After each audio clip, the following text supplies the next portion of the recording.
सेनापति की मृत्यु के 8 वर्ष बाद सम्राज्ञी पहली बार उस पुराने कारागार में पहुंची जहां कभी सेनापति को कैद किया गया था। वह वहां उसे देखने नहीं बल्कि इसलिए गई थी क्योंकि इस समय मांजू साम्राज्य लगातार नगरों पर विजय प्राप्त कर रहा था और राजधानी बिंगलिंग पर चढ़ाई करने वाला था। तभी उसे याद आया कि कभी एक ऐसा सेनापति था जिससे पूरा राज्य भयभीत रहता था। दरअसल 8 साल पहले जब सेनापति राजधानी की ओर रवाना हो रहा था तो उसे पहले ही अंदेशा था कि उसका जीवित लौटना कठिन है। इसीलिए उसने पहले से ही एक पत्र लिखकर अपने विश्वस्त सैनिक को सौंप दिया। वफादार सैनिक ने उसे रोकने की कोशिश की, परंतु सेनापति अपने साम्राज्य के प्रति प्रेम को छोड़ न सका। नतीजा यह हुआ कि उस पर गद्दारी और सत्ता हथियाने का आरोप लगाया गया और वह जेल में यातनाओं से गुजरते हुए मर गया। पर सम्राज्ञी को सच्चाई का पता ही न चला। हर दिन एक चालाक स्त्री, जिसे लोग सफेद चांदनी कहते थे, उसके सामने मीठी बातें करती रही। धीरे धीरे उसकी बातों में आकर सम्राज्ञी ने सेनापति को ही अपराधी मान लिया। उसने उसे गद्दार घोषित कर दिया। न केवल उसे कारागार में मरने दिया बल्कि उसकी बनाई सेना और प्रतिष्ठा को भी बर्बाद कर डाला। सेनापति की आत्मा असहाय होकर देखती रही कि सम्राज्ञी सफेद चांदनी की बातों में आकर अपने ही वफादार मंत्रियों और वीर योद्धाओं को मार रही है और अपने ही हाथों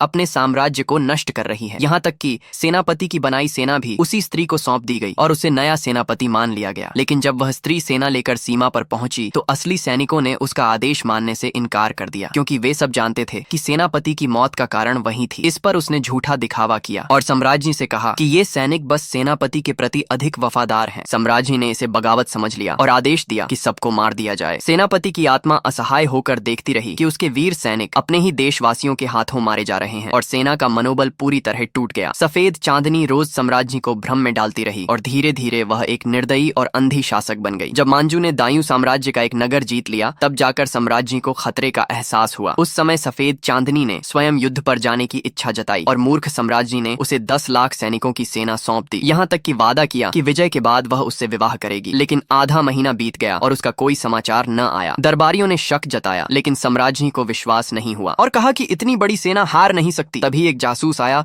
और सूचना दी कि पूरी 10 लाख सेना मांजू की 20,000 सेना से परास्त हो गई है। अब राज्य विनाश के कगार पर था। दरबारियों ने तुरंत आग्रह किया कि सेनापति को बुलाया जाए, क्योंकि केवल वही दायूं को बचा सकता था। सम्राज्ञी भले ही मन से तैयार नहीं थी, लेकिन पूरे दरबार के दबाव में उसे मानना पड़ा। वह पहली बार जेल में पहुंची और अब भी सोचती रही कि सेनापति गद्दार था और उसे एक अवसर देने आई है। पर तभी वहां मौजूद एक अधिकारी ने सच्चाई बता दी कि सेनापति को मरे हुए पूरे 8 वर्ष हो चुके हैं।